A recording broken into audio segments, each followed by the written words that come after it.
बिहार की नई सरकार के कैबिनेट की मंगलवार को पहली बैठक हुई, जिसमें मंत्रियों के विभागों का बंटवारा कर दिया गया है। विभागों का बंटवारा पहले की ही तरह बीजेपी और जेडीयू के नेताओं के बीच बांटा गया है। अधिकांश मंत्रियों को वही विभाग दिए गए हैं जो पिछली सरकार में उनके पास थे। मुख्यमंत्री नीतीश कुमार ने अपने पास गृह, सामान्य प्रशासन, विजिलेंस समेत वो विभाग रखे हैं।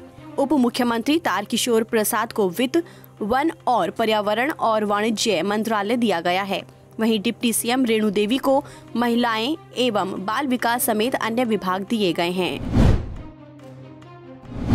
पीएम नरेंद्र मोदी ने मंगलवार को ब्रिक्स समूह के वर्चुअल शिखर सम्मेलन में हिस्सा लिया। कोरोना महामारी के चलते ब्रिक्स शिखर सम्मेलन इस बार वर्चुअली ही आयोजित हुआ।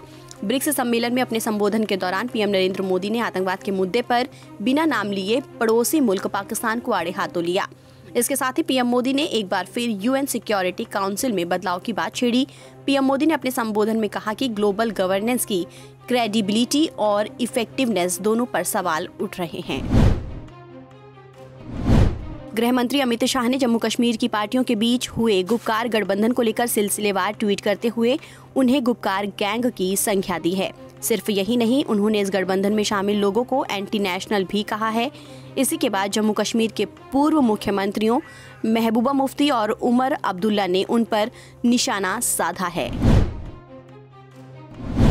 जम्मू कश्मीर में अनुच्छेद 370 की बहाली के लिए बने गुपकार गुट की एकता में दरार पैदा हो गई है। डीडीसी चुनावों में उतरने जा रही कांग्रेस ने कई सीटों पर पीडीपी कैंडिडेट के खिलाफ उम्मीदवार उतार दिए हैं। अंग्रेजी वेबसाइट द हिंदू की खबर के मुताबिक डीडीसी चुनावों के दूसरे फेज के मतदान के लिए त्राल, लरनू, केल्लार, तंगधार में कांग्रेस के उम्मीदवारों ने पर्चा भरा है। लेकिन इससे पहले गठबंधन ने फैसला किया था कि यहां पर पीडीपी के उम्मीदवार उतारे जाएंगे।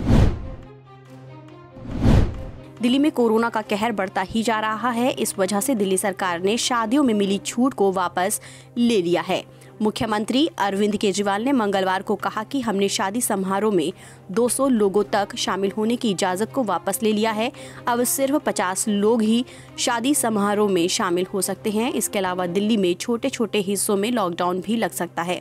इस बारे में केंद्र सरकार को दिल्ली की केजरीवाल सरकार ने प्रस्ताव भेजा है। तबलीगी जमात मामले की मीडिया रिपोर्टिंग को सांप्रदायिक और झूठा बताने वाली याचिकाओं पर केंद्र के जवाब से सुप्रीम कोर्ट ने नाराजगी जताई है। इस मसले पर दाखिल जवाब में सरकार ने कहा था कि जो शिकायतें उसे दी गई थी उनमें किसी विशेष रिपोर्ट का हवाला नहीं दिया गया था। पूरे इलेक्ट्रॉनिक मीडिया पर टिप्पणी की गई थी। ऐसे में कोई कार्रवाई कर पाना संभव नहीं था।